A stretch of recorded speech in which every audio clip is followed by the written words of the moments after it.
The rain fell as if the sky had decided to wash away all of Naples' sins in a single night. The drops pounded the asphalt with force, mingling with the steam rising from the sewers and the metallic smell of fear that somehow always lingered over this ancient city, built on broken promises and deferred dreams. Lara Moreira walked hunched under the weight of an umbrella that could no longer withstand the gusts of wind. Her diner uniform clung to her skin, and the sound of her worn heels marked an irregular rhythm on the wet cobblestones. The bus stop clock blinked 11:57 p.m. when the last bus rounded the corner. She ran, her hands trembling, her heart pounding as if there were still some hope, but the driver didn't even glance at the rearview mirror.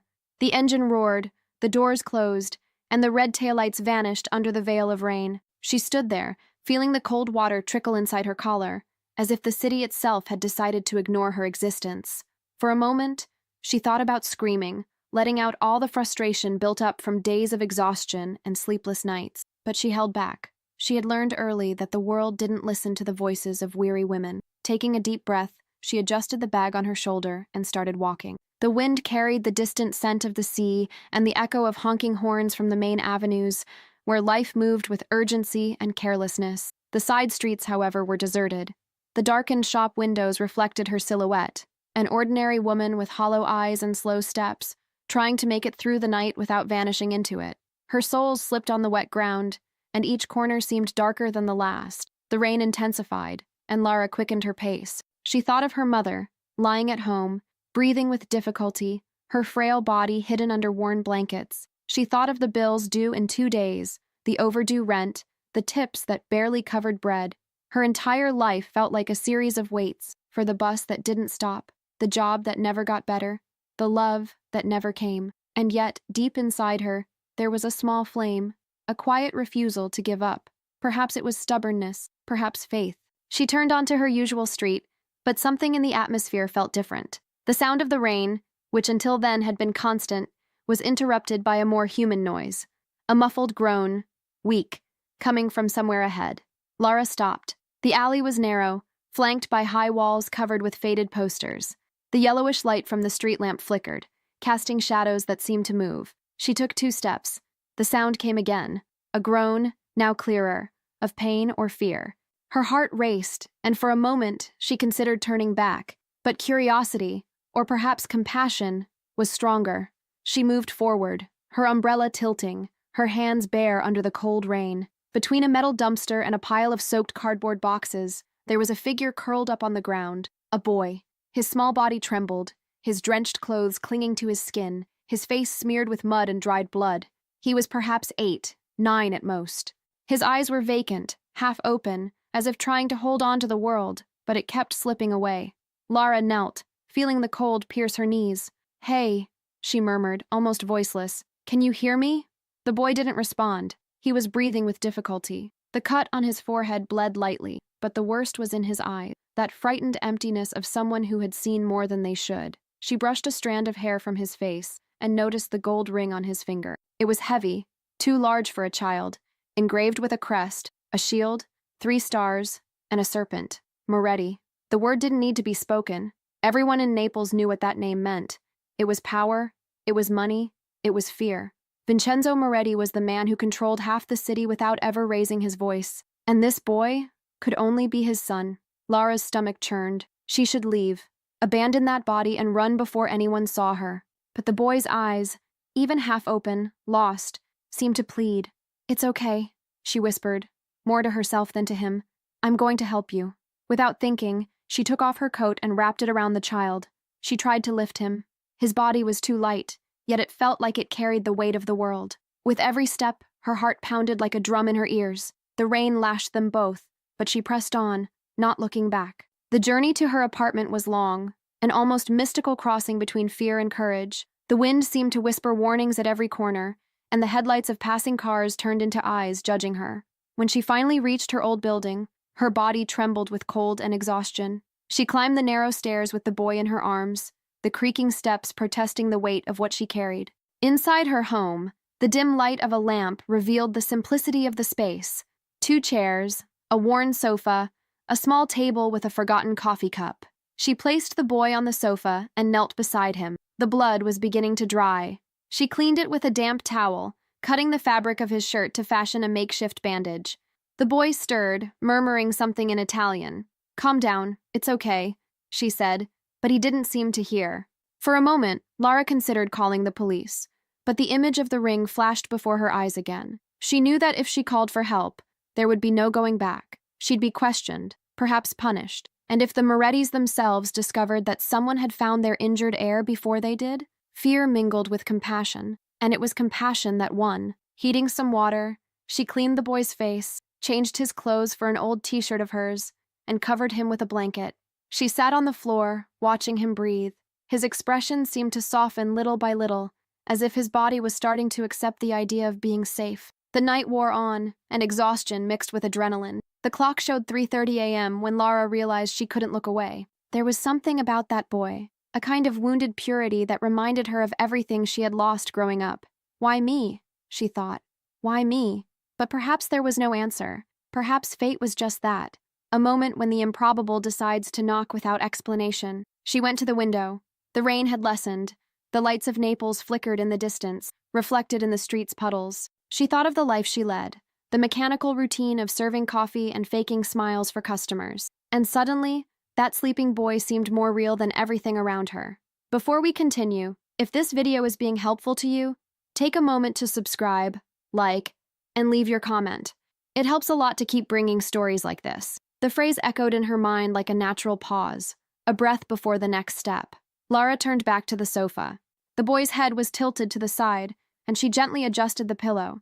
She observed his small hands, his cold skin, the ring that seemed a symbol of another life, one she could never understand. She touched the metal with her fingertips and felt a shiver run up her arm. For a moment, she had the sensation that the ring carried an ancient curse, as if all the weight of the Moretti family's power and violence was concentrated in that gold. And yet, something inside her refused to pull away. She ended up dozing off in the armchair but woke to the sound of thunder. Her heart raced, her body tense. The boy was stirring, his lips murmuring something incomprehensible. She approached. He was saying the same name, over and over. "Papa, Papa." Lara felt a lump in her throat. She took a damp cloth and wiped his forehead. "Shh, it's okay. No one's going to hurt you." The words came out softly, almost maternal. In that moment, she was no longer just an exhausted waitress trying to survive. She was simply a woman before a fragile life, moved by something greater than fear. Outside, the storm was subsiding. The clouds began to part, revealing timid glimpses of the sky. Lara realized dawn was approaching. The light filtered through the window, gilding the edges of the room and giving the scene an odd sense of peace. She stood, went to the kitchen, and prepared a cup of tea. Her hands trembled. The feeling of having done something irreversible hung in the air. She sat again, watching the boy sleep. She felt responsible. She didn't know what she would do when dawn broke, but deep down she understood her life had just changed course, like a river that, upon meeting a rock, finds a new direction. That night would not be forgotten. The city could continue spinning around its own sins, but inside that small apartment, under the dim light and the scent of tea, something new was born, an unlikely connection between fragility and power, between fear and courage. And as the sun began to rise timidly over Naples' wet rooftops, Lara realized a silent truth. Sometimes, the greatest stories begin not with a shout, but with a simple act. A woman kneeling in the rain, saving a boy the whole world feared. Dawn in Naples carried the metallic scent of rain still evaporating from the asphalt. The sun struggled to pierce the gray mantle of clouds, but the day seemed reluctant to fully emerge. In Lara's small apartment, the air was thick with silence and held breath.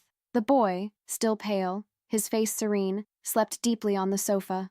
Lara, seated in the chair beside him, watched him with the same care as one guarding a flame about to go out. For hours, she stayed that way, listening to the noises outside, wondering if someone was already searching for him. The name Moretti echoed in her mind like a warning. In Naples, no one meddled in that family's affairs, and now she had one of them there, lying on her sofa, breathing with difficulty, but alive. She stood to make coffee, her fingers still trembling. When she returned with the cup, the boy opened his eyes. He looked around, confused, his voice weak, slurred. "Papa." The sound of that word sent a sudden shiver through her. Lara approached, leaning over him. "It's okay," she whispered. "You're safe." He seemed to struggle to understand what was happening. He touched his face, the makeshift bandage, and a single tear rolled down, lost among his hair. Lara didn't know what to say. She simply took his hand, feeling it cold as stone. "What's your name?" she asked, trying to smile. "Luca," he murmured, his voice barely audible. Lara swallowed hard. Luca Moretti, a name that would make anyone recoil. She glanced at the clock. 7:20 a.m. She needed to think. She couldn't keep him there, but she also couldn't hand him over to just anyone. Every decision felt like a trap. As she tried to organize her thoughts, a metallic sound echoed from outside. A car stopping, then another. Footsteps. Several. Her heart raced. She looked at the door. The sound of wet boots in the hallway grew closer, heavy like hammer strikes. Someone knocked. 3 sharp, firm knocks that didn't ask for permission. They demanded. Lara froze. Luca's eyes widened, and instinctively, he curled up on the sofa. The second knock came louder. "Signorina Moreira?" A deep, masculine voice with a thick accent. "Open the door. We're here on Vincenzo Moretti's orders." She felt the ground vanish beneath her feet. The name sounded like a sentence. Vincenzo Moretti. The man whose shadow controlled half the city. The patriarch, the boss, the boy's father. Lara looked at Luca, who now stared at her with tearful eyes. There was fear there, but also a silent trust. She took a deep breath. There was nowhere to run. She turned the doorknob. The door swung open violently, pushed by 2 men dressed in black. Their coats were soaked, their eyes cold. Every movement was measured, precise, dangerous. Between them entered a third, the tallest, in an impeccable dark suit, his face partially shadowed by a hat. It was him, Vincenzo Moretti. His presence seemed to displace the air in the room. Lara stepped back instinctively. Vincenzo scanned the small apartment, noting every detail: the damp towels on the sofa, the teacup on the table, the blanket around his son. When his eyes fixed on Lara, time seemed to hesitate. He didn't speak immediately. He simply walked to the sofa, kneeling before the boy. The hardness in his face vanished for a brief moment. "Luca," his voice, though restrained, carried a human weight that contrasted with his reputation. The boy reached out, and the man hugged him tightly. There was something in that gesture, something that didn't align with the myth of the ruthless mafioso. It was the embrace of a father who, for a moment, remembered he was just that. When they parted, Vincenzo stood. He looked at Lara. "Was it you who found him?" he asked, his voice deep, controlled, almost emotionless. She nodded. "He was hurt, alone. She hesitated. "I just did what anyone would do." His eyes narrowed, as if trying to decipher the truth behind her words. "Anyone?" he repeated. "No one in Naples touches what's mine." Lara felt her blood run cold, but she held her ground. "I didn't know who he was." Vincenzo studied her for a long moment. Then he turned to his men. "How long was he here?" he asked. "The whole night, sir," one of them replied. "We got word that the police found traces of blood in the port area." Vincenzo didn't respond. He turned back to her. "Did you call anyone?" "No." Her answer was firm, despite the fear burning inside her.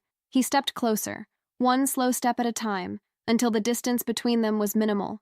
Lara could smell the scent of tobacco and rain on his clothes. "Why didn't you call?" She met his gaze, unflinching. "Because I thought if I did, he'd die before help arrived." There was a thick, heavy silence, dense as smoke. His dark eyes studied her. For a moment, something in his gaze shifted. A shadow of respect, perhaps. Vincenzo took a deep breath, turning to his men. "Take him home." 2 of them approached, gently lifting the boy. Lara watched the movement, her throat tight. When Luca looked at her, something inside her ached. "Signorina." Vincenzo's voice called her again. She turned. He pulled a small stack of folded bills from his pocket. "For what you did." She looked at the money, then at his eyes. "I don't want it." The refusal seemed to hit him harder than any insult. He stared at her, incredulous, then smiled. A short, joyless smile. "No one refuses a Moretti's money." "I do," she said softly, but her tone was non-negotiable. "I just did what was right." The silence that followed was almost unbearable. Vincenzo pocketed the bills again. "Then may God protect you, Signorina, because kindness, in this world, is a dangerous luxury." He turned to leave, but before crossing the threshold, he gave her one last look, long, enigmatic, almost admiring. When the sound of footsteps faded, Lara collapsed into the chair. Her hands trembled. Everything felt unreal. The silence, the echo of his voice, the void left by the boy. In the days that followed, she tried to resume her routine, but something remained suspended. Every time she looked at the street, she expected to see a black car parked. Every time the phone rang, her heart beat faster. On the morning of the 3rd day, her premonition came true. A dark car stopped in front of the building. One of the windows slowly rolled down. Inside, a man in a suit stepped out, adjusting his wristwatch. Vincenzo Moretti. Lara watched from the window, incredulous. They knocked at the door. 3 times, the same sharp sound as before. She opened it. "Good morning, Signorina Moreira." He was calm, as if the visit were a simple courtesy. Lara stood firm. "What are you doing here?" "My son needs care." The words came slowly, measured. "Doctors, nurses, they can treat wounds, but there are wounds that medicine can't heal." She frowned. "Why me?" Vincenzo smiled faintly. "Because he's been sleeping since he returned. He doesn't talk to anyone. He wakes up screaming your name." The words hit her hard. "I pay well," he continued. "This isn't a request, Signorina. It's an offer you'd be wise not to refuse." Lara crossed her arms. "And if I say no?" Vincenzo tilted his head slightly, his eyes glinting in the light. "Then I'll respect that. But I'll still know there's a woman in Naples capable of refusing a Moretti. And that intrigues me." The silence between them was a taut rope, ready to snap. She took a deep breath. "And if I accept? Then get in the car and step into a new world." Lara looked at the narrow hallway of the building, the peeling ceiling, the flickering lamp. She thought of her sick mother, her insufficient salary, the life that always seemed on the verge of collapse. Then she looked at him, the man who represented everything she feared and, somehow, everything that could change her fate. She closed the door behind her. Before descending, she turned to him. "I take care of people, Mr. Moretti, not empires." He nodded, stepping aside. "Then start by taking care of a boy. The rest, fate will decide." And so, under Naples' still gray sky, Lara got into the car that would take her to the heart of the storm. The engine roared, and the world she knew began to fade in the rearview mirror, small, fragile, and distant. The road to the Moretti house was lined with tall cypresses, so perfectly aligned they seemed like silent sentinels of a kingdom where time dared not enter. The car moved slowly, and Lara watched through the window as the dew-soaked leaves reflected the light. Each curve seemed to pull her further from the city, from what she knew, from herself. When the gate opened, a black iron gate bearing the same crest as Luca's ring, the serpent and 3 stars, her body reacted. A chill ran down her spine, not from the cold, but from instinct. This wasn't a house. It was a dominion, a fortress. The driver didn't say a word. The car crossed the silent garden and stopped before an imposing structure of pale stone and tall windows. The Moretti mansion wasn't luxurious in an extravagant sense. It was imposing in the sense of ancient power, the kind that needs no explanation. The walls seemed to breathe secrets. A man in a suit opened the door and led her inside. The marble floor reflected the yellowish glow of chandeliers. The air smelled of leather and smoke, and a heavy silence inhabited every corner. Vincenzo was waiting at the end of the hallway. He leaned against the frame of a large window, his gaze lost over the garden. Beside him, the boy. Luca looked smaller there, almost fragile against the cold grandeur of the place. "Welcome, Signorina Moreira." His voice broke the silence with a dangerous elegance. Lara nodded, her hands clasped in front of her. "I didn't think you'd still want me to come." "When a Moretti invites, Signorina, it's not customary to change one's mind." He gave a faint smile. "Come." Lara approached. Luca's eyes lit up when he saw her. The boy ran to her, hugging her legs with the spontaneity of someone recognizing a safe harbor. That simple gesture disarmed the atmosphere. For a second, the Moretti Empire seemed less threatening. "He still has nightmares," Vincenzo said, watching them. "He screams at night, says names I don't understand." He paused. "But he sleeps better when he knows you're near." Lara placed a hand on the boy's shoulder. "Time will heal him. Children have their own way of forgetting." Vincenzo observed her in silence. "And adults?" he asked, as if setting a trap disguised as curiosity. She looked away. "Some don't forget. They just learn to carry it." He smiled with the subtlety of someone rarely contradicted. "Then carry what you must, Signorina. But while you're under this roof, remember one thing. Here, what seems simple never is." Before we continue, if this video is being helpful to you, take a moment to subscribe, like, and leave your comment. It helps a lot to keep bringing stories like this. That morning marked the beginning of a coexistence that, little by little, would transform into something neither of them fully understood at first. Lara discovered that the Moretti house was governed by a particular kind of silence, the silence born of fear. The staff moved with measured steps, hushed voices, eyes that never met the boss's. Doors closed on their own, and the most constant sound was that of the old clock in the main hall, marking the hours with an almost cruel precision. Lara cared for Luca during the day. She fed him, read him stories, took him to the garden, where the boy seemed to breathe easier.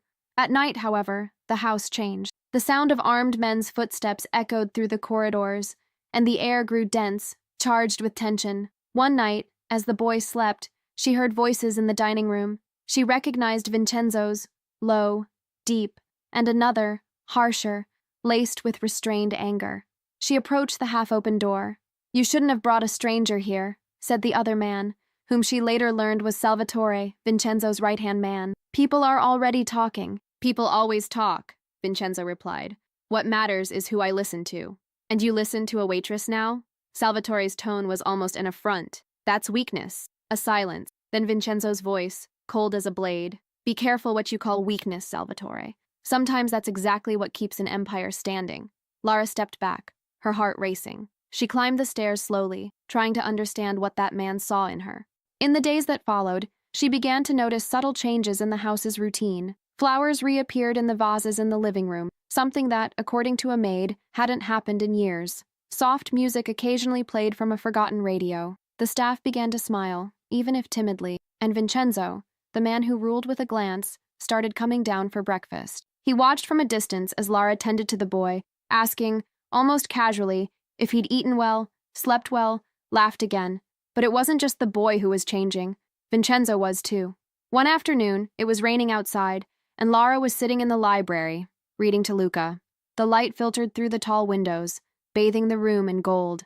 Vincenzo entered silently. He stood at the door, watching the scene. The boy had fallen asleep, nestled against her arm, and she, unaware, continued reading softly, as if lulling her own exhaustion.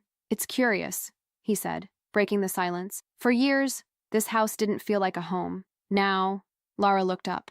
"Now what?" He hesitated. "Now it has the sound of life." She didn't respond, but something in the way he said it, simple and unguarded, stayed with her. The following nights were marked by a different kind of tension, not of fear, but of something that blooms when two souls, unintentionally, begin to recognize one another.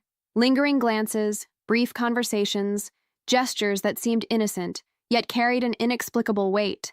Lara noticed his effort to keep his distance, and at the same time, she saw the contradiction in his eyes. Vincenzo was the kind of man accustomed to being feared, not understood, and perhaps that was exactly why her presence disarmed him. One night she found him alone in the garden, sitting under the stone portico. A light rain fell, and he smoked, staring at the horizon. "Can't sleep?" she asked, approaching. He answered without turning his face. "Sleep is a luxury for those without ghosts." She sat a few steps away. "Then we're on equal footing." He smiled, a sad smile. "You don't seem like someone haunted." "We all are," she said. "We just learned to hide it better." Vincenzo fell silent. When he finally looked at her, there was something too human in his gaze, something that contradicted the myth of the Iron Man. "You're not afraid of me, are you?" he asked. Lara took a deep breath. "I am. But fear isn't the same as a lack of faith." He frowned. "Faith? Faith that, deep down, there's still something good in people, even in those who've forgotten what it's like to be looked at without suspicion." The answer disarmed him. He put out his cigarette, stood, and left without another word. But Lara knew that moment would linger in him. The weeks that followed were a silent dance of approach and retreat. Vincenzo began to follow her, watching the boy closely. Sometimes, unnoticed by her, he lingered in the hallway, listening to her voice tell stories. Other times, he left small gestures: a flower placed on the table, a new book on the shelf, a bottle of wine opened at night. The mansion, little by little, seemed to relearn how to breathe, but with this transformation came a foreboding. Lara knew that places like this didn't change without a cost. Kindness, in a world built on shadows, always shines too brightly, and light attracts dangerous eyes. One afternoon, while picking up toys in the garden, she heard the distant sound of a single gunshot. The echo reverberated through the hills. The guards ran, and she instinctively hugged Luca, her heart pounding in desperation. Minutes later, Vincenzo appeared, his face serious but calm. "It's under control," he said simply, but his tone revealed that control was a mask over chaos. As he walked away, Lara realized she was beginning to understand what it meant to live within an empire built on fear. Power, seen up close, was a gilded prison, and now she was part of it, not by choice, but by fate. That night, alone in her room, she looked out the window and thought about how life could change in the blink of an eye. From an anonymous waitress to a woman sharing a roof with the most feared man in Naples. And yet, amidst all that silence, Something was blooming, small, stubborn, inexplicable, and that something was called hope. The routine in the Moretti household began to resemble a fragile attempt at normalcy. Lara knew the exact moment the sun pierced the stained glass windows on the staircase, bathing the hallway in a golden glow that made the world seem less cruel than it was. She also knew the moment the guard's footsteps grew more spaced out, the moment the Empire breathed before night fell. But in recent days, something had changed. A different kind of silence hung in the air, not of peace, but of the warning before a storm. She noticed it first in the details, the glances exchanged between Vincenzo's men, the conversations that stopped abruptly when she entered a room, the doors that closed faster than usual. Luca, too, seemed to sense the same unease. He slept poorly, woke up sweating, said he heard voices near his room. When Lara pressed him, he only shook his head, his eyes welling up. One overcast morning, while having coffee in the kitchen, she overheard two guards talking outside. They spoke quickly in Italian, almost whispering, but some words came through clearly. Traditore and infame. Traitor. She shivered. The intuition that had been growing silently within her took shape. She climbed the stairs, crossed the hallway, and found Vincenzo in his office, surrounded by papers and maps, his face tense, his eyes weary. "Is something happening?" she asked, her voice steadier than she felt. He took a moment to respond. When he did, it was with a different tone. Less boss, more man. "There's always something happening, signorina. Only now, it's closer than it should be." Close enough for the boy to notice? The question made him look up. For a moment, she thought he might react with irritation, but what she saw was concern. Vincenzo took a deep breath. "There are rumors that the Navarro have tried to infiltrate someone here." Lara frowned. "Infiltrate? A traitor among us." He stood, walking to the window. "They want to destabilize everything, and nothing hits a man like targeting what he loves." Her whole body reacted. "Luca?" Vincenzo nodded slowly. "Yes." The name hung between them like a sentence. "So that's why the house feels different," she said. "Everyone's afraid." He glanced at her sideways, and for the first time, there was something akin to vulnerability in his eyes. "Fear keeps people alive, or turns them into prisoners," she shot back without thinking. The response surprised him, but he didn't counter. He only turned his gaze back to the window, where the rain began to streak the glass. That night, Lara woke to a distant noise. A sharp crack, then hurried footsteps in the hallway. She put on her robe and left her room. The sound came from the north wing, the old part of the mansion, rarely used. The hallway was dark, lit only by small emergency lights. She followed the sound, her heart pounding. As she turned a corner, she saw a shadow move quickly between the doors. She stopped, trying to adjust her vision. "Who's there?" she asked, but the response was silence. She took another step. The faint light revealed something on the floor, a small kitchen knife, its handle smeared with grease. The kind of object too mundane to be out of place, and precisely because of that, terrifying. She picked it up carefully and returned to the main hallway. In the morning, she took the object to Vincenzo. He examined it for a moment, then set it on the table with deliberate calm. "Where did you find this?" "In the north hallway." He closed his hand over the object, and the sound of metal pressing against wood felt like an omen. "Thank you for telling me." But there was something in the way he said it that made Lara realize the danger was more real than she'd imagined. The days that followed became suffocating. Meals were silent, the staff moved hurriedly, and even Luca's once spontaneous laughter grew rare. Lara felt something approaching, something everyone knew but pretended not to notice. One night, as she put the boy to bed, she overheard a conversation outside the door. It was Salvatore, his voice unmistakable. "I don't trust her, Vincenzo. Ever since that woman arrived, everything's changed." "It changed because I wanted it to change," Vincenzo replied, his voice low but firm. "She's a risk. She could be here for them." A silence. Then his voice, colder than ever. "If she were a spy, we'd already be dead."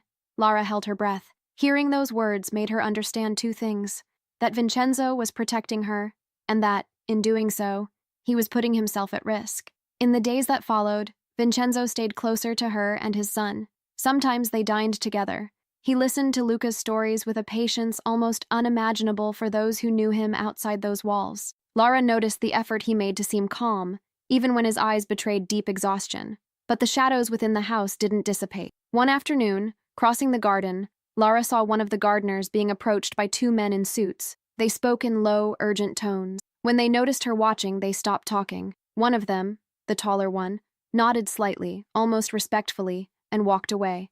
The other held her gaze longer than necessary. She reported the incident to Vincenzo, who listened in silence. Then he walked to the bar, poured himself a glass of whiskey, and spoke without looking at her. If something happens, take Luca to the guest room upstairs. There's a passage behind the wardrobe. A passage? Old. Built during the war. No one but me knows it still exists. She wanted to ask what he expected to happen, but his look answered for him. That night, Lara sat on the edge of her bed, watching the boy sleep. She thought about everything she'd lived through since the day she found him in that alley. There was something sacred and tragic in it all, as if fate insisted on placing her at the center of a story she hadn't chosen. Vincenzo appeared at the door, silent. "I can't make him feel safe," he said, in a tone that didn't match the man who commanded armies of criminals. Lara looked up. "He feels safe when you're here. He just doesn't know that the fear around him isn't his. It's yours." He took a deep breath, and for the first time, she saw him lower his guard. "I've already lost too much, Signorina. The thought of losing what's left." He trailed off, unable to continue. She approached him. "Then don't lose yourself trying to protect what you love." For a moment, the world seemed to shrink to that exchange of glances. No words were spoken, but it was enough to seal something invisible between them. When he left, Lara was certain the house stood on the edge of an abyss. The days grew unbearable. 2 guards disappeared. A car was found burned on the road to the port. Vincenzo locked down the mansion. No one entered, no one left. The shadows had claimed the walls, and in the center of that labyrinth of mistrust, Lara realized that what kept her there was no longer just duty. It was something she didn't dare name, a feeling that grew, silent, under the constant threat of tragedy. The dawn of that day seemed ordinary, but there was something in the air, an almost imperceptible density that made time drag with foreboding. Lara woke before sunrise, driven by an unease she couldn't name. The curtains swayed gently, and the wind carried the distant scent of the sea, mixed with the aroma of fresh coffee from the kitchen. Luca still slept, his hair mussed on the pillow, his breathing light, innocent. For a moment, everything seemed at peace, a fragile truce between light and shadow. But the silence of the house told a different story. No footsteps in the hallways, no metallic clank of guards changing shifts. Lara sensed something had shifted, though nothing visible confirmed it. When she went down for breakfast, Vincenzo was already at the table, in a suit, without his usual calm. There was a weight on his shoulders, a hardened look, as if something invisible had been chasing him since dawn. "We're taking Luca to the doctor today," he said, not lifting his eyes from the newspaper. "2 men will go with you." Lara nodded, trying to suppress her anxiety. "Is something wrong?" He took a moment to answer. "Just a precaution." Then he looked up, fixing his eyes on her. "Promise me you won't leave his side. Not for a second." The tone wasn't a request. It was an order wrapped in fear. Soon after, the black car waited at the door. The sky was heavy, threatening rain. Vincenzo wouldn't join them. He had a meeting he said couldn't be postponed. Lara held Luca's hand and got into the car, trying to ignore the growing unease in her chest. The drive was silent. The driver, a tall man with an impassive face, spoke only when necessary. The other guard, seated beside him, kept his hand near his holster. Lara looked out the window, watching the urban landscape pass like a dream about to unravel. Every corner seemed to hide something watching. They arrived at the medical center, an old building with a faded yellow facade. Lara helped Luca out. The boy gripped her hand tightly, and she squeezed back, smiling to mask her tension. They went in, had the appointment, and everything went smoothly. When they returned, the driver was still by the car, talking on his phone, but something in his expression changed when he saw her. The brief glance he exchanged with the other guard was too quick to be innocent. Lara felt her blood run cold. "Is everything okay?" she asked, trying to sound natural. "Yes, Signorina," the driver replied, opening the back door. "We can go." She hesitated. Her instincts screamed not to get in, but the fear of seeming paranoid froze her. She helped Luca climb in and, before closing the door, caught the reflection of a car parked across the street. Same model, same color, but with tinted windows. The first shot came before she could react. The glass exploded in a cacophony of screams and metallic echoes. Lara threw herself over the boy, pushing him to the car floor, her body instinctively shielding his.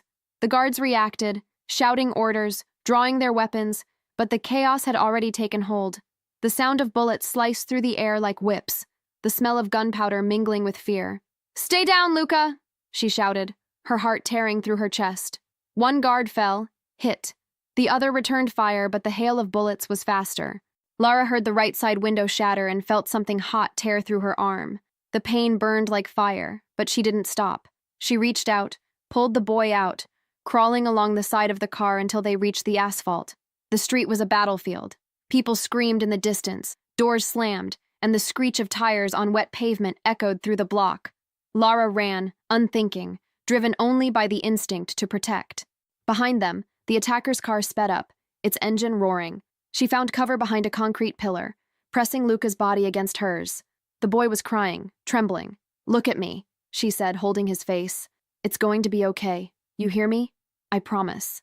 But deep down, she knew she couldn't promise anything. Another shot rang out, hitting the ground inches from them. Lara turned and saw the driver lying dead, his face turned to the sky, his eyes open and empty. The second guard, wounded, still tried to shoot, but fell soon after.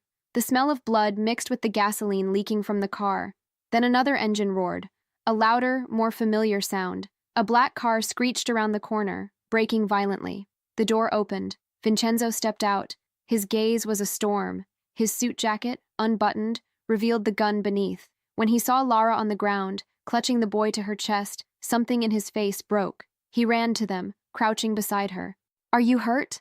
Lara tried to answer, but blood dripped from her arm. Vincenzo tore the sleeve of his shirt and made a makeshift tourniquet. The gunfire had stopped. The attacker's car fled, leaving behind the smell of gunpowder and the promise of vengeance. He looked around, breathing heavily. "I should have come," he said through clenched teeth, like a confession. "You couldn't have known," she said, her voice weak. "I should always know." Luca sobbed, clinging to the makeshift mother fate had given him. Vincenzo pulled him gently and hugged him, but his eyes were fixed on Lara. There was something different in that look, something she'd never seen before.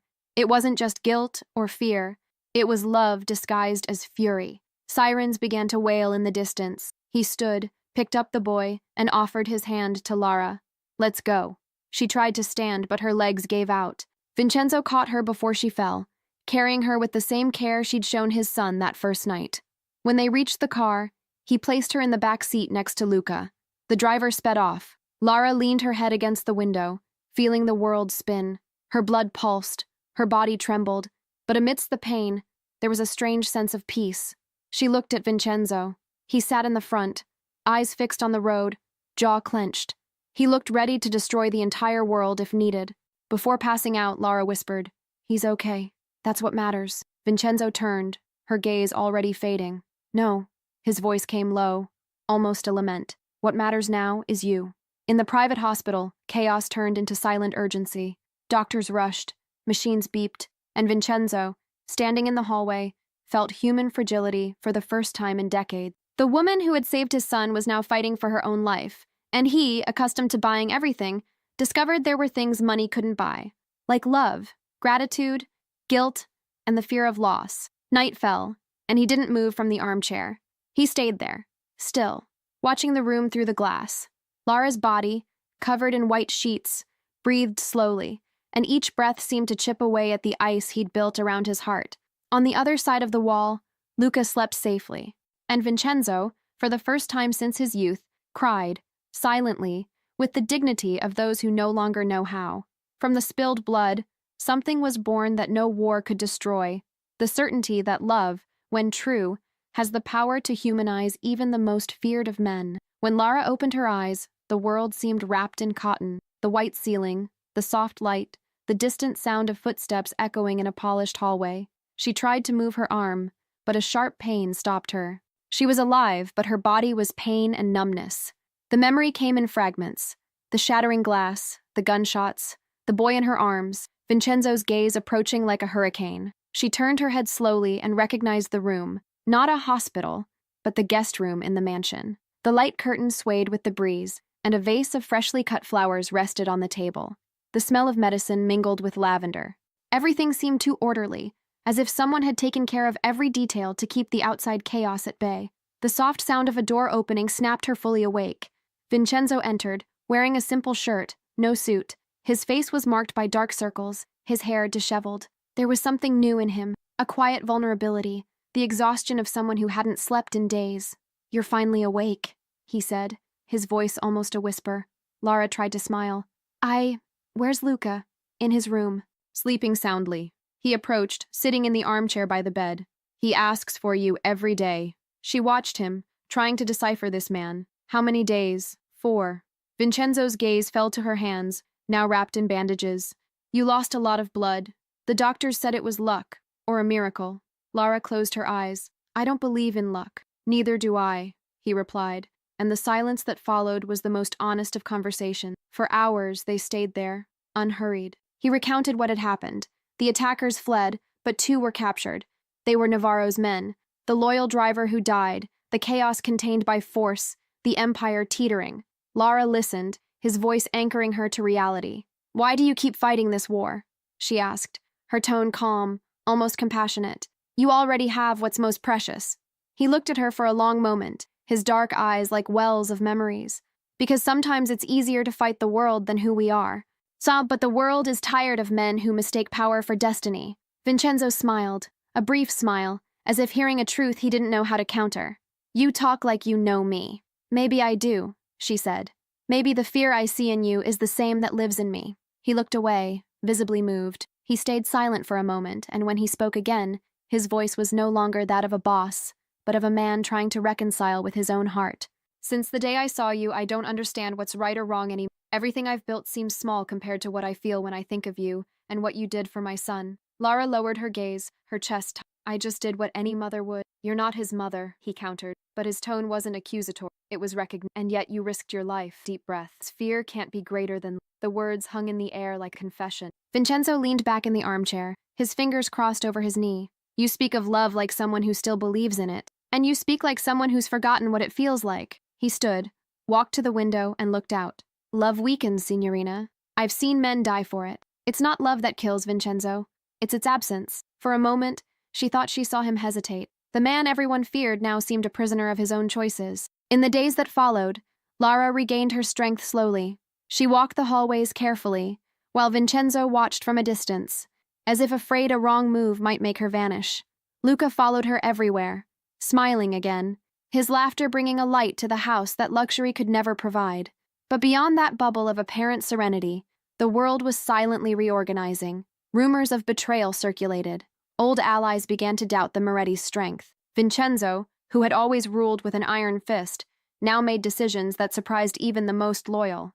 He canceled contracts, cut alliances, pushed away dangerous men. Salvatore, his right-hand man, was the first to confront him. You're letting a woman disarm you, Vincenzo, he said one night in the office. The empire is crumbling, and you're too busy trying to save a waitress. Vincenzo didn't answer immediately. He stood, poured a glass of whiskey, and set it on the table without drinking. If my empire depends on fear, it was already doomed. Salvatore laughed, a dry laugh. And when the Navarro come back, will you greet them with flowers? I'll greet them as I always have, he replied coldly, but without losing my soul in the process. Soul? The other mocked. You sold yours long ago. The sound of the blow was sharp and sudden. The glass shattered against the wall, and Salvatore stepped back. Vincenzo stared at him with silent fury.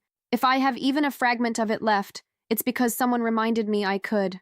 Salvatore understood, and hatred gleamed in his eyes. He left without another word. The next morning, Lara noticed the heavy atmosphere. Vincenzo was quieter than ever, his expression burdened. When she asked, he only said, Some men don't forgive change, and some changes don't ask for permission, she replied. Their relationship, from then on, became a delicate territory of long silences and restrained gestures. Vincenzo visited her every night, bringing news or sometimes just sitting there, watching her read. There was something tender and tragic in the way he looked at her, as if trying to memorize every detail, anticipating the day fate would force him to let her go. One night, Lara woke and found him asleep in the armchair by her bed, his head tilted slightly, his body weary. The man who ruled by force slept vulnerable within her reach. She approached and, in an instinctive gesture, touched his face. His skin was warm, human, and for a second, the world seemed suspended between danger and tenderness. When he opened his eyes, no words were spoken, only the silent recognition that something bound them, something neither fear nor power could prevent from being born. The next day, the street rumors reached them. The Navarro were reorganizing, and Salvatore had vanished. Vincenzo knew what that meant. The war he'd tried to avoid was knocking. Lara, however, didn't run. She stayed. She cared for the boy, the house, for him, and without realizing it, she became both the most vulnerable and the strongest point in the entire Moretti fortress.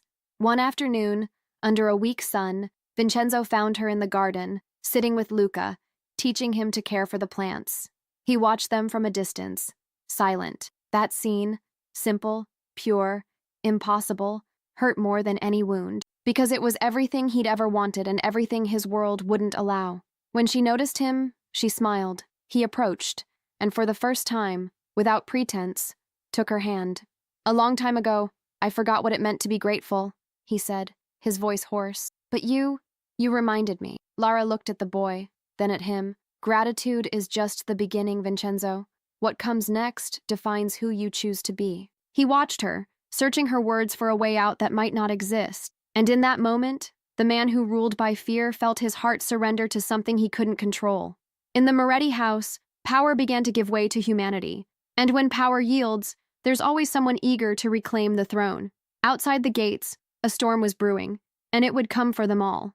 The night fell over Naples with a deceptive quiet, the kind of silence that precedes tragedy.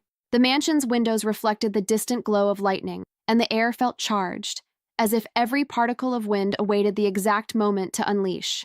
Inside the house, Lara felt the invisible weight of tension spread through the hallways, dissolving the brief peace of the previous weeks. The boy slept, but even in dreams, he seemed restless, his small fists clenched, his body reacting to a fear he couldn't name. Vincenzo hadn't slept in days. His once impenetrable gaze now carried a fatigue no wealth could cure. The rumors were confirmed. Salvatore had allied with the Navarro. An attack was inevitable. Blood was promised, and in that world's language, such promises were always kept. Lara found him in the office, hunched over the desk, a gun at his side and a half-empty bottle of wine. His face, lit by the lamp, was that of a man torn between duty and regret. She stood at the door, watching him in silence. The sound of rain outside echoed between the walls. "Are you waiting for me to stop you?" she asked, her voice calm but firm. He looked up. "I didn't come asking for absolution, nor could you ask me for something I've never given anyone," she replied.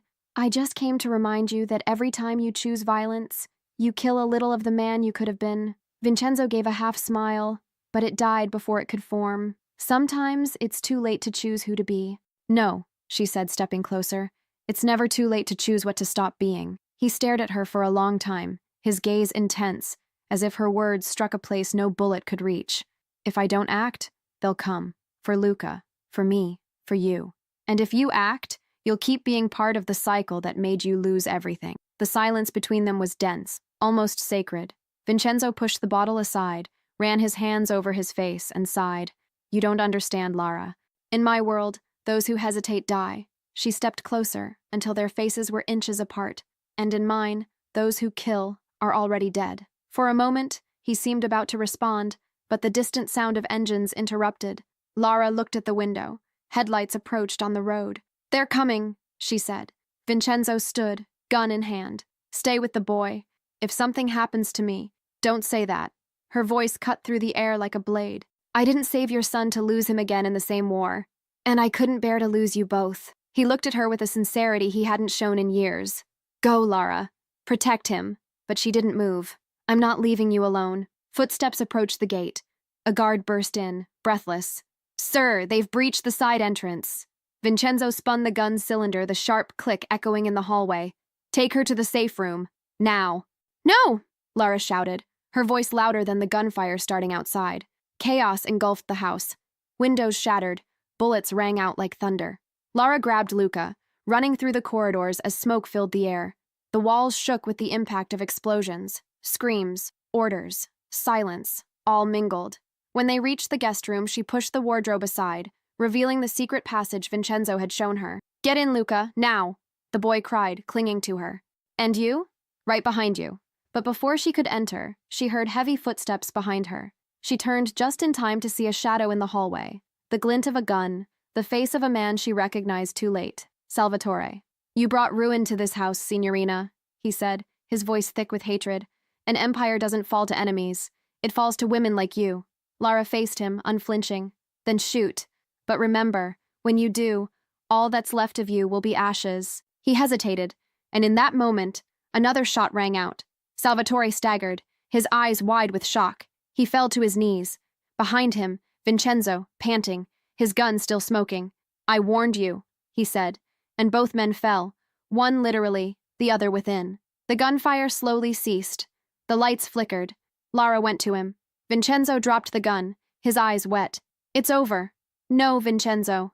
Now it begins. He sank to his knees, blood seeping from his shoulder. I killed my brother. Lara shuddered. Salvatore? He was like one. We grew up together. I brought him into this world. She knelt before him, holding his face in her hands. Then get out of it. I can't. He wept silently. The blood has trapped me here. Then promise me one thing, she said. Promise this will be the last. Vincenzo looked up, and in her eyes, he saw the reflection of something he'd never seen. Forgiveness.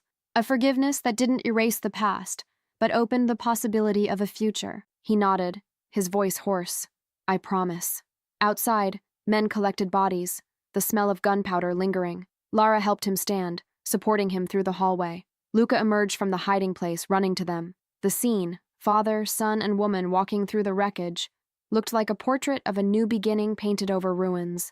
In the days that followed, the house was emptied. Vincenzo sent the boy away, with security and a new identity. He wanted to protect him from the weight of the name he carried. Lara packed her bags, but her heart was heavy. On the last day, the sun rose pale as she descended the stairs. Vincenzo waited at the door, his arm still bandaged.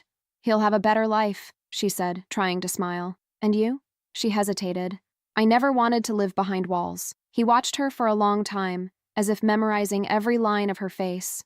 I spent half my life believing redemption was weakness. You proved me wrong. Redemption isn't weakness, Vincenzo.